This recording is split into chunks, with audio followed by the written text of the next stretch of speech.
afternoon and welcome back to my channel. So, mayroon na naman tayong vlog ngayon guys. Pero na naman tayong time mag-record ng video.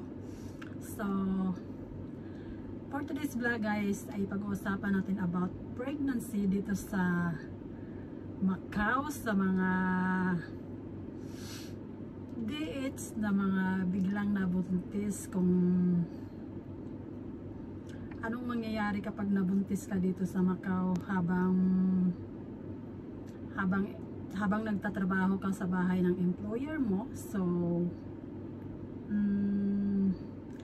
mateterminate ka ba kapag nalaman ng employer mo na nabuntis ka dito, and ano na yung magiging status ng trabaho mo dito kapag ikaw ay nabuntis. So today guys ay isi-share ko ang aking story. So isi-share ko yung aking pregnancy dito sa Macau, kung ano na yung mangyayari sa trabaho ko na ngayon ay nabuntis ako dito sa Macau. So isa sa reason guys bakit hindi na ako ganong nag-upload ng video is number one na dyan is yung sinasabi ko last video ko na summer holiday ng mga alaga ko. So kapag nung summer holiday wala talaga akong time mag-vlog noon kasi nag-iba yung working hours ko. So aside sa summer holiday ng mga alaga ko guys is yung pinaka reason din na hindi ako gaano nakapag-upload ng video is nung nalaman ko na nabuntis ako nung mga nalaman ko is June. So nung time na yon hanggang June, July, August, yung month na yan is yun yung parang nasa ano pa ako, first trimester. So parang wala talaga akong time mag-vlog kasi sa gabi inaantok na ako kaagad. So minsan kapag may na-record akong video hindi ko pa rin siya ma-edit dahil wala akong time. Pag galing ako sa trabaho parang mabilis akong antukin. So ngayon guys pag-uusapan natin kung ano na yung mangyayari sa trabaho ko na ngayon ay nabuntis na ako. So nag-umpisa nung mga last week ng June guys, nagpaano na ako, nagpa ultrasound kasi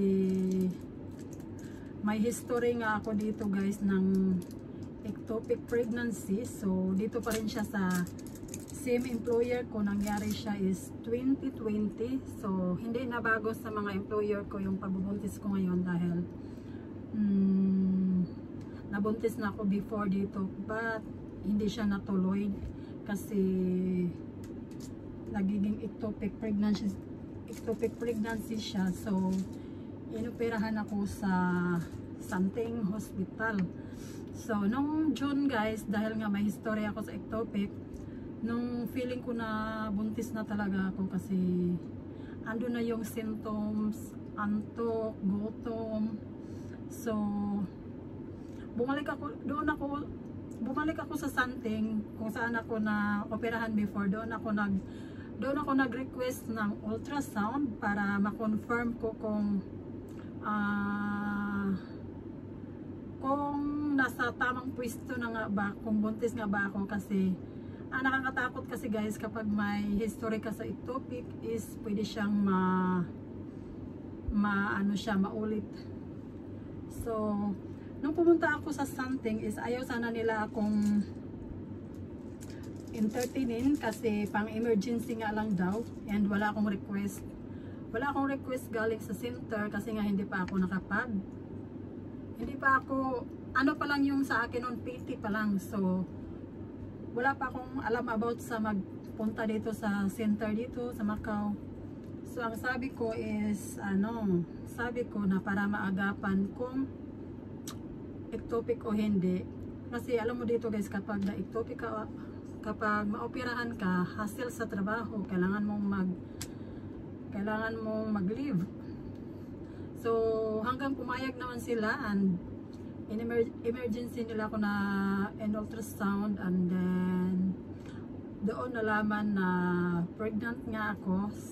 Ano yon, 7 weeks and 5 days, ganun. And then after ng result ng ultrasound, binigyan nila ako ng vitamins, folic acid, and then sinabihan nila ako na magpunta sa health center para sa prenatal. So ang mahirap dito guys, kapag gagawin mo yan is yung nagtatrabaho ka. So sa akin kasi is mayroon akong vacant time. So pumupunta ako sa center kapag vacant ko, like katulad nito, wala, vacant ko ngayong oras. So yun ang oras na pumunta ako doon sa clinic o sa health center. So dito pala guys, nung pumunta ako sa health center, pinili ko yung top sick kasi yan yung malapit sa boarding house, malapit sa trabaho ko. So nung una kong punta doon sa health center guys, is hindi nila ako tinanggap kasi dito pala kapag magpa-check up ka sa health center, titingnan nila yung blue card mo kung, di ba tayo dito is palipat-lipat tayo ng address. So titingnan nila yung blue card mo kung saan nabilong yung address mo. So yung blue card ko, nabilong yung address niya is sa Paichiki. So sobrang ayaw ko sa Paichiki kasi masyadong malayo para sa akin. Like gagawin mo lang yung check up mo sa break time, ganun. So sunod ko namang binigay na address guys is yung boarding house, yung current na boarding house ko. So dito lang siya banda sa sa Lapsapan. So ganun pa rin yung nangyayari guys. Belong pa rin siya sa Paichiki, which is ayaw kong doon magpunta sa Paichiki kasi mas malayo siya. Yung trabaho ko is nandito lang siya malapit sa Kiangwo. Sunod kong ginawa is umuwi muna ako. So ang ginawa ko is kinuha ko yung address ng employer ko. So bumalik na naman ako doon the next day sa health center kasi nga kailangan mong mag-report kasi nga katulad sa akin is mayroon akong history sa ectopic. So gusto kong mabigyan ka agad ng vitamins na mga ganyan. And then nung binigay ko na yung address sa trabaho ko, sa employer ko, matagal pa ulit nag-success yung pagpunta ko doon guys kasi chine-check nilang maigi yung address, and then after mayroon pa silang tinatawag-tawagan kung ano-ano, and then nagkaano pa yung nasa registration, iba pa yung ginawa niyang appointment. Ang nakalagay is whole body check. So sinabi ko na hindi siya whole body check. Hindi nila mag-gets agad pag sabihin mong pregnancy check up. Hindi nila mag-gets agad hanggang sa tinatanong-tanong nila ako bakit daw, hindi naman emergency. Sabi ko even if I'm pregnant. So nung sinabi ko na I'm pregnant, doon nila na intindihan. So ayun na guys, na kapag first prenatal na ako, and then after noon ang dami na nilang request, sunod-sunod yung check up ko. So ang original sana na plano ko is saka ko na sasabihin sa employer ko na buntis ako kapag malaki na yung tiyan ko, like 5 months. So ang nangyari guys, the next check up ko is nagsinungaling ako sa amo ko na kasi yun na timing yung schedule niya is morning, yung break time ko is hapon. So nagsinungaling ako na mayroong emergency, kailangan ko magpadala ng pera. So yung amo ko is pumayag naman kasi okay naman siya. So after ng pangalawa kong check up guys, mayroon na naman siyang kasunod na, as in sunod-sunod yung pinapagawa sa aking mga test. Like may kasunod pa noon is may laboratory ganon. So hanggang sa napilitan na ako na sabihin ng maaga sa employer ko yung nabuntis ako, kasi hindi ko na alam kung ano na naman yung i-reason out ko pag sa sunod na mag-excuse na naman ako. Kasi sa amo ko kasi guys, hindi ako basta-basta nakaka-absent kasi pwede lang akong mag-excuse. Okay lang sa kanya, ilang oras akong mawala pero papasok pa rin ako. So okay lang yun sa kanya yung ganon, walang kaltas yun sa sahod. So ayun na nga guys, sinabi ko na sa employer ko yung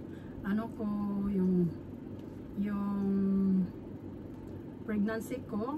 So sinabi ko siya through message lang kasi nahihiya ako pag personal. So ang una niyang tinanong is ilang months, kailan yung due date, and then anong plan ko. So yun, sinabi ko sa kanya noon is parang mag 2 months pa lang nung sinabi ko sa kanya. So napilitan akong sabihin dahil sa mga check up na para pag mag-excuse ako may reason ako, alam niya. Then sinabi niya na what's my plan daw, kasi yung visa ko guys is pasok na pasok pa sa hanggang sa mga anak ako. So ang sabi ko sa amo ko guys is my plan na mag-work pa ako sa bahay nyo ng ilang months, kasi plano kong umuwi ng Pilipinas at doon manganak. So nag-agree siya, sabi niya okay. So hanggang sa nagpaulit-ulit na ako pabalik-balik sa check up ko sa prenatal, and then one time tinanong na naman niya ako kung hindi ba daw ako pwedeng dito manganak sa Macau. So dito kasi guys, kapag nabuntis ka, nasa sayo yan kung anong desisyon mo, kasi pwede ka namang manganak rin talaga dito, kasi hindi ka basta-basta ang i-terminate ng employer mo, kasi nasa kontrata yan na mayroon tayong maternity leave. So depende yan sa employer mo, pero hindi kanila basta-bastang i-terminate, kailangan siyang may agreement. So ang sabi ko sa employer ko is mas prefer ko sa Pilipinas na manganak, kasi para sa akin is much better doon, kasi dito kasi walang kasama. Iba kasi dito pag na-hospital ka guys is hindi katulad sa Pilipinas na pwede kang samahan at hindi ka rin talaga masasamahan dahil may trabaho naman yung mga friend mo, yung partner mo.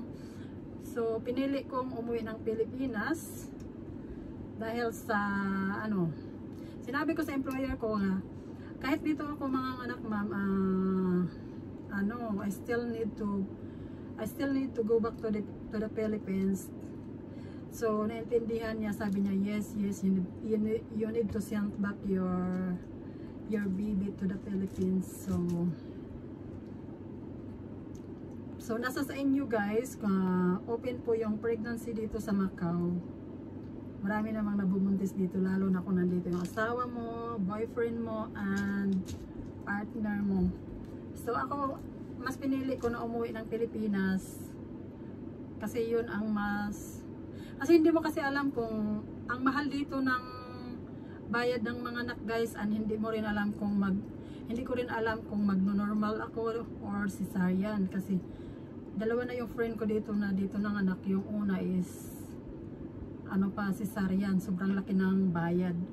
So feeling ko yung pwedeng umutang dito, pero feeling ko parang kung uutang ako ng ganun kalaki sa panganganak, mas gusto ko umuwi na lang kasi kahit naman dito pa ako mga anak, magkakautang ako is kailangan ko pa rin umuwi dahil hindi ka naman makakabalik agad sa trabaho, walang magbabantay sa baby mo. So yun yung sinabi ko sa employer ko, so nagkasundo kami and ayun, na settle na namin kung kailan ako uuwi. And then nagbo-book na rin ako ng ticket, so i-refund daw niya yun. And binigyan ko rin siya ng kapalit ko. Ako mismo yung nagbigay ng magiging kapalit ko kasi nagtanong yung employer ko kung mayroon akong mga friend na mai-recommend ko, yun yung pipiliin niya. Kung wala, maghanap siya sa agency. So mayroon akong binigay sa employer ko, guys, and then mayroon na rin akong schedule sa pag-uwi ko. So yun yung original plan. So babalik na lang dito sa Macau kapag after manganak. Kung kailan ko gustong bumalik, pwede akong bumalik dito. Ano na siya, through tourist na siya. So yun yung kalakaran dito, guys, kapag nabuntis ka. Kapag gusto mo namang dito manganak is mayroon kang maternity leave, so may bayad yun. So mayroon din ako isang friend na dito nanganak.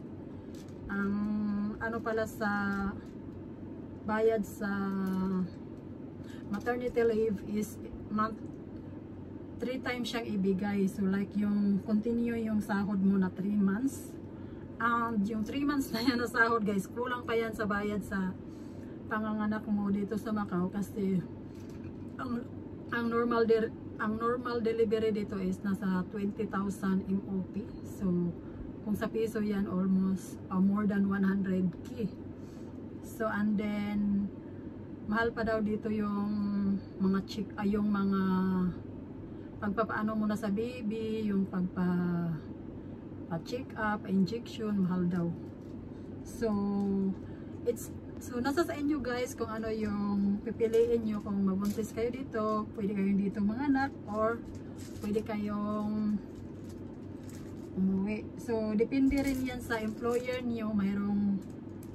Mayroong employer na maintindihan nila kung dito ka manganak.